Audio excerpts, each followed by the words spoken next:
Hi friends, आज एक बार फिर से मैं पॉजिटिव इनबॉक्स हिंदी पर आपको इंटरटेन और आपको मोटिवेट करने के लिए लाया हूं एक बहुत ही दिलचस्प कहानी। आज की हमारी कहानी बहुत ही इंटरेस्टिंग होने वाली है, इसलिए इस वीडियो को पूरा ज़रूर देखिएगा। तो चलिए शुरू करते हैं हमारी आज की कहानी। नमस्कार दोस्तों, स्वागत है आपका पॉजिटिव इनबॉक्स हिंदी पर। आज मैं आपको हरिया लोहार के बेटे माधो की कहानी सुनाने वाली हूँ।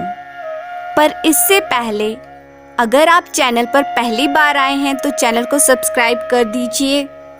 बीड़पुर गांव में रहने वाला हरिया लोहार बड़ी ही मेहनत और ईमानदारी से अपना काम करता था। दिन भर की कड़ी मेहनत के बाद वो अपने परिवार के गुजारे लायक पैसा बना ही लेता था। हरिया का एक 17 साल का बेटा था माधो। माधो अब बड़ा हो चुका था। माधो पूरा दिन गांव में इधर उधर घूमता रहता और अपने आवारा दोस्तों के साथ रहकर वो अपना समय बर्बाद ही करता। उसे अपने पिता का लोहार का काम पसंद नहीं था। वो कोई बड़ा व्यापार करना चाहता था। कई बार उसने अपने पिता से इस बारे में बात की, पर हरिया एक लोहार था। उसके पास इतना धन नहीं था कि वो बेटे को कोई बड़ा व्यापार शुरू करवा सके। हरिया ने अपने बेटे से कहा कि वो हरिया के साथ ही लोहार का काम शुरू कर दे। काम करने वाले अगर 2 होंगे तो कमाई भी अपने आप बढ़ने लगेगी।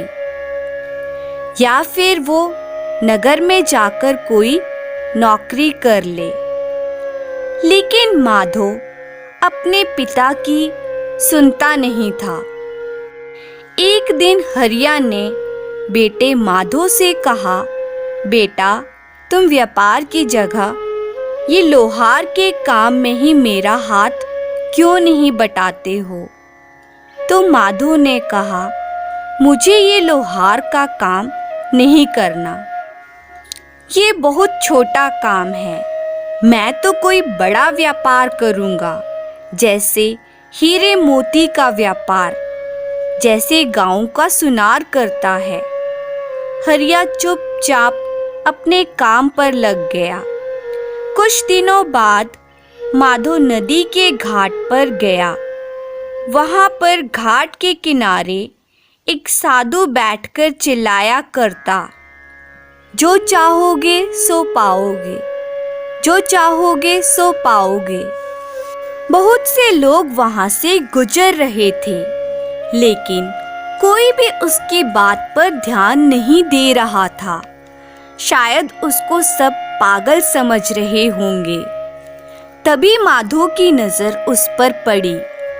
साधु ने कहा, जो चाहोगे सो पाओगे, जो चाहोगे सो पाओगे। माधो साधु के नजदीक गया और बोला, महाराज, आप बोल रहे हो जो चाहोगे सो पाओगे। क्या आप मुझे वो दे सकते हो जो मैं चाहता हूँ?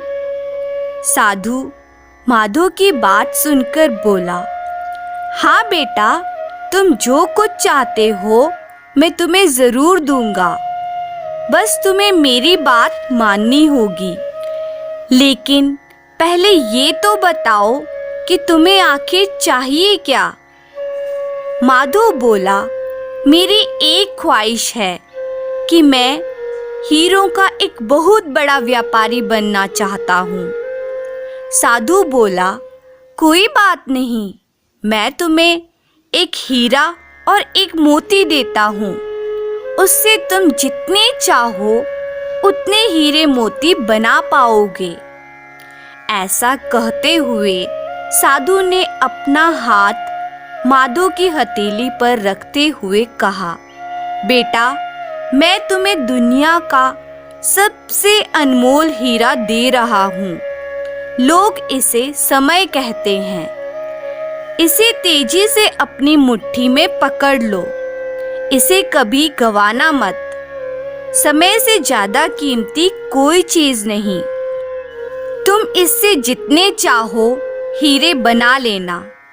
माधो अभी सोच ही रहा था कि साधु उसकी दूसरी हथेली पकड़ते हुए बोला, बेटा इसे पकड़ो, ये दुनिया का सबसे कीमती मोती है।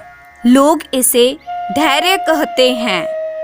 जब कभी किसी काम में समय देने के बाद भी परिणाम ना मिले तो इस कीमती मोती को धारण कर लेना। याद रखना, जिसके पास ये मोती है वो दुनिया में कुछ भी प्राप्त कर सकता है।